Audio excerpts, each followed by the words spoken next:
November 18th, 2022. And today we're going to begin our stories with the Tennessee Senate Bill number 3, in which they're trying to make into law restricting adult cabaret shows in public spaces and in front of where children may be viewing it. It's an interesting piece of law, and it has a very particular purpose. Many people believe, as it is being read, it is one that does not allow for on public property in location where an adult cabaret performance could be viewed by a person who is not an adult, and preempts an ordinance, regulation, restriction, or license which was lawfully adopted and issued by a subdivision, so that even local governments can't stop this if this passed.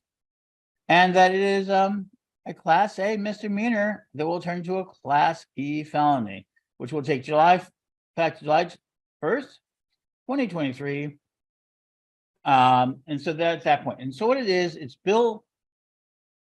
Senate Bill number 3 by Senator Johnson of Tennessee. And it makes it very clear that it is adult cabaret. So many people are trying to make it out it's nudity, which already are restricted in the law. And as Mary Hawk says, this was a very, the leader of Nashville Pagan Pride has announced that it is very much against the LGBTQ community and would directly affect Nashville Pagan Pride because it would restrict their family-friendly drag show they have every year. That is so much of the light of people. This would also restrict drag as for the libraries and anywhere else because drag is part of that adult cabaret showing. Very worried about it. In more dramatic news of the coming apocalypse, it is now known that basically Russia launched a fake or a mock nuclear weapon near Kiev. It's been located, found, and it is exactly a mock used for testing nuclear weapon that was launched at that. So that's a little chilling. We will watch that war a little bit. And another exciting thing, though, I think is happening is from the Odisha, New Delhi, and that is the idea that gone are the days of witchcraft was considered to be evil. Rashi Oberia, a Wiccan by belief and practice, is coming with her most compelling book on Wicca titled Wicca, a Magical Journey with Spells and Ritual. And in this book, she in fact doesn't say it. What's interesting, Congress leader Shashi Tharoor will be launching the book in December. He has also written the foreword for the same, in which he opines. Rashmi explains with deft emphasis the good and positive out of Wiccanism. For her, the most spiritual, rewarding outcome of her practice is to heal people completely, both physically and spiritually. It goes on to explain Wicca is a nature-based belief system, and that manifests one wishes and desires without harming anyone. Wiccans are engaged in doing good for all, the community they live in, and world at large. And so it continues on. Rashmi had an inner calling and inclination to occult studies and practiced this in childhood. As she grew older, she could predict looking at clouds, tea leaves, and even through her dreams. She goes on to work on that. And what it is and one of the things it comes out to, Rashmi hosted a weekly show on a TV channel on tarot, dreams, and crystals for 4 years. And currently is hosting the weekly show for all sun signs on a digital platform of Z. Odisha, India, congratulations. Thank you, Congressman. And we will continue on our stories.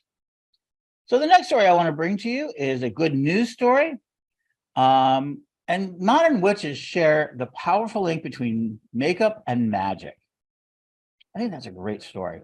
And what it is that the Inner Witch author and also Sacred Sexuality, Gabriel Herstick, gave to E! News Entertainment online about a story about magic and makeup. Magic is about power, bending reality. This is true of makeup. And she goes on to how it about enhancing experiences and everything else, and how it is out there and is part of magic is all about power, bending reality, perceiving and being preserved in a certain way. This is true of makeup. Well, let us go ahead and we're going to ask an expert right now. And now we're with an expert in magic and makeup, the Archpriestess Belladonna Laveau, matriarch of the ATC, and someone who has done an amazing job with transforming women's lives. Thank you. Can you tell us a little bit about, as we've seen in the media, magic and the idea of magic and makeup kind of coinciding? Entertainment What was that? news. So It was an awesome article in Entertainment Weekly. Y'all have to excuse my old dog. She's so much fun. You know, I have always found makeup to be a magical tool. You can transform things with makeup. You change the way things look. You can, you know, with Halloween and stuff like that, we always wear makeup. The witches, goth, you know, vampire, fairies, werewolves, all of that. I mean, there's a look that goes into that, and makeup certainly helps enhance that look. Makeup is a vibe, it's a mood, it's how you create an energy about yourself, how other people see you and relate to you, but also how you feel about yourself. And I think that there's a lot of magic in how you feel about yourself and your surroundings. And when I think about makeup, you know, fashion and makeup, it's treating your body like a work of art. And so a lot goes into grooming and taking care of yourself and loving the vessel. That's very Aphrodite magic, loving what you're experiencing the world in and taking good care of it. I hope that you can't hear all the phones ringing in the background. We're very popular here at the Mother Church. I try my best to silence all my technology. But Aphrodite brings out that self-love, but also such a feeling of worship, because we worship beauty, right? And when you use makeup, you enhance your beauty. And skincare is all about taking care of yourself, grooming, fixing your hair in a specific way. It's about creating that energy, that mood, that vibe. And that's all about makeup. And when we have, you know, like when we're in the garden, we don't necessarily need makeup, but makeup allows you to dress professionally, dress up for ritual, dress up like a deity. Hecate's makeup is certainly different from Hera's makeup or Artemis's makeup. One time we had, you know, we do a lot of costuming for the gods in our festivals. And so there's a lot of makeup that goes into that.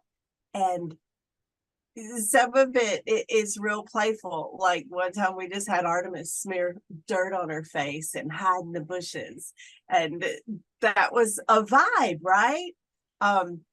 One time I just stuck my fingers in blue paint and raked them down my face and put a horned helmet on to be a Valkyrie. It doesn't always have to be this elaborate thing, but it whatever it is, it creates that mood and that energy and that vibe, and that's magic, right? So anything can be used as a magical tool if you put intent behind it. And I have a student named Raven. She always comes up with these fantastic magical rituals for your skincare and makeup. And she's like, draw your foundation on in runes on your face, or use this incantation when you're washing your face to cleanse your whole body from negativity, or you know, do this particular thing and put it in the moonlight and infuse it with this particular energy. And you know, all of these rituals that go into makeup, it's no different from, you can take a bath or you can take a ritual bath.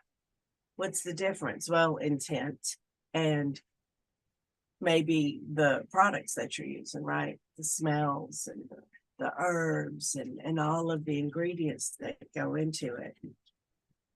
It's magic. It all depends on how you look at it. I think that the world is filled with magic.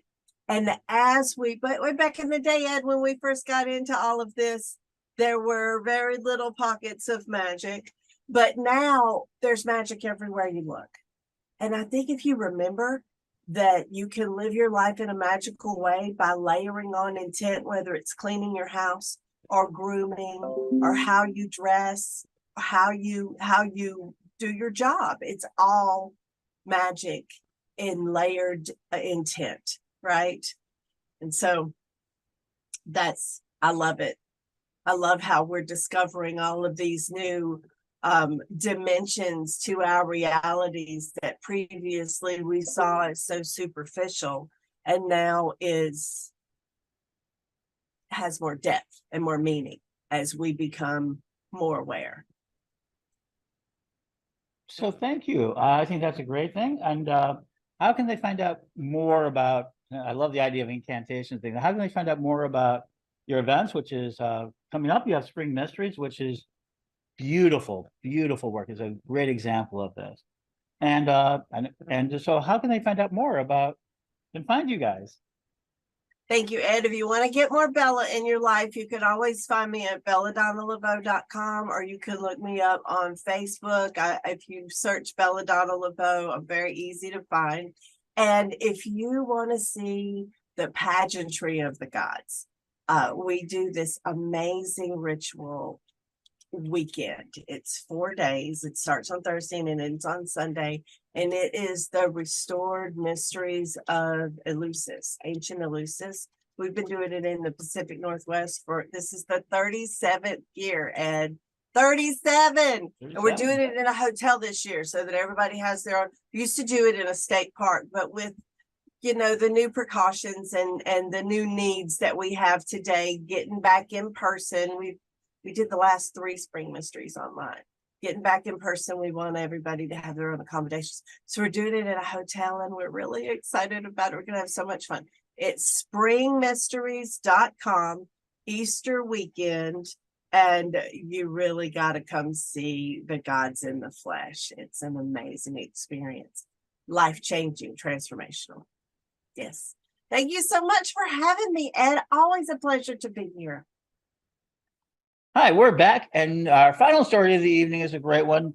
We wanted the Orange County Meetup for Pagans, Heathens, and Witches is now meeting up for the 20th anniversary this Saturday.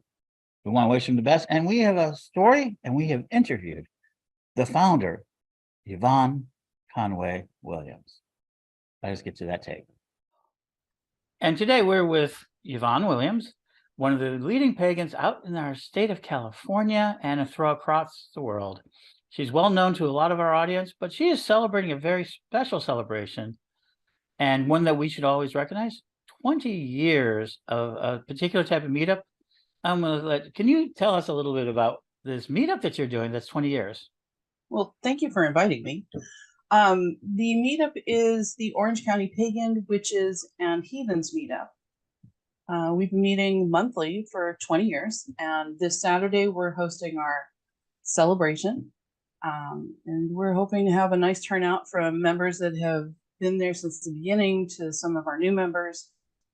But it has become a staple in the Orange County, Southern California pagan community because it's a place for people to meet and network. I keep it strictly as a social kind of gathering. So I hear from a lot of community members that they say it's so hard to keep meetings going and everything else. What's the secret of keeping it going for 20 years? That's a very impressive number. Stubbornness. That Just works. strictly stubbornness. Like I didn't want, Orange County's a little weird. Southern California in itself is unique in its own ways, but Orange County, when I first started going to Meetup, was pockets of community, but mostly individual groups. We existed. Well, there was a lot of people in Orange County, but they weren't networked in any meaningful way.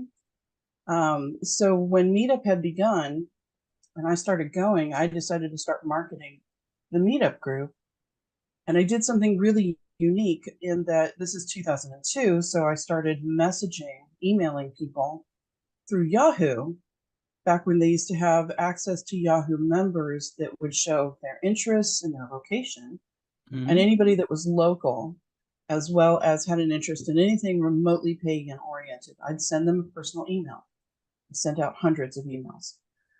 And the thing that happened is our meetup grew pretty quickly. And in fact, we were the world's largest pagan meetup for 3 years running. So, and that actually caught the attention of the meetup founders. So when they had done an interview, I think it was with the Los Angeles Times, they had been asked, what was the thing that you most surprised you about with Meetup in California, and they said we're really surprised about the pagan community growing so quickly. So they didn't know that that's what I'd been doing. That's how I got people in. And then we were growing pretty rapidly and going pretty strong with about 40 people in attendance each month. And so now, 20 years later, you're meeting. What do you think are the biggest challenges today to this type of idea meetup? I think one of the biggest challenges, especially post 2020, is keeping people's interest in actually going out. While people still might want to socialize, a lot of people are still very hesitant to get together in large groups. So it's been a little harder to keep people's interest. And every day we get about 6 new members. So we're growing pretty rapidly. But then they don't necessarily participate. And I'm not sure why they join if they're not going to participate as much. So it's been a slightly different crowd. Before it was people that were desperate to find connection. And now they want to connect, but I think they only want to connect on the internet. So I think it's a little unusual. Okay. So now you're facing 20 years as a generation. You know, you've gone through, I myself am an Xer now, baby boomers. Now we're seeing a lot of millennials move into more positions of authority, and Z's coming out. Do you find this generational change much difficult, or are you guys keeping up with that? Or Well, I'm a Gen X, and I'm unusual in the fact that I kind of understand things differently than a lot of folks in my generation, in that I'm good with moving forward with change, and especially with regards to tech. And I'm always fascinated by what new things are coming up and how people are approaching things. And I will say that the difference is that within the community, at least out here, more people are interested in going to the fairs and the festivals, more so than they are in interpersonal connections in smaller groups. And I don't know what that's about, but they're more interested in, here's a shopping event. There are a couple different people that put on events that are just festivals for fairs for shopping. And that's great. I totally think we need that. And I love that there's more and more of those coming out. But they don't replace the ability to interconnect with people on a very personal level. And I'm not certain why they're less interested in doing that, but I also haven't had a chance to sit down and go, hey, how can we adapt to your needs or your interests? And so I might actually consider doing that. so if people want to contact us and come out and to participate, so what you're saying, one of the things I'm hearing is that this will be a great place if you're looking for a way to connect with people on a more interpersonal level, and to find groups. I think a lot of people, who might be looking for circles, covens, and other such formations, they should come out to this event. So the thing to understand, there's a meetup everywhere. There's something somewhere. They're worldwide. They're not all run the same. Mm-hmm. And their focus and their interest might be different. But I totally recommend people to connect with others using, whether it's Meetup or another form, to get people to get together and spend time together and just network. But out here, it's been very useful getting people to connect with other covens, with teachers, with, getting into circles and stuff. And I love that I can give them that outlet or that connection so that they can connect with everybody else that they need to connect with. So last thing is, if our audience wants to connect with you, how would they do that? So if they want to connect with me through Meetup, you could go to meetup.com. If they're looking to connect with me, they can find me at mistressprime.com, or pretty much anything that is Mistress Prime. So it's on Facebook, it's official Mistress Prime, and Instagram, it's official Mistress Prime, but on Twitter, it's just Mistress Prime. So thank you for joining us, and congratulations. 28 years is worthy of note. So thank you so much. And thank you for sharing with us. Thanks. We're back with Pagan Nightly News for November 18th, 2022, and we will be back this Sunday, November 20th, for the special report on the Transgender Day of Remembrance.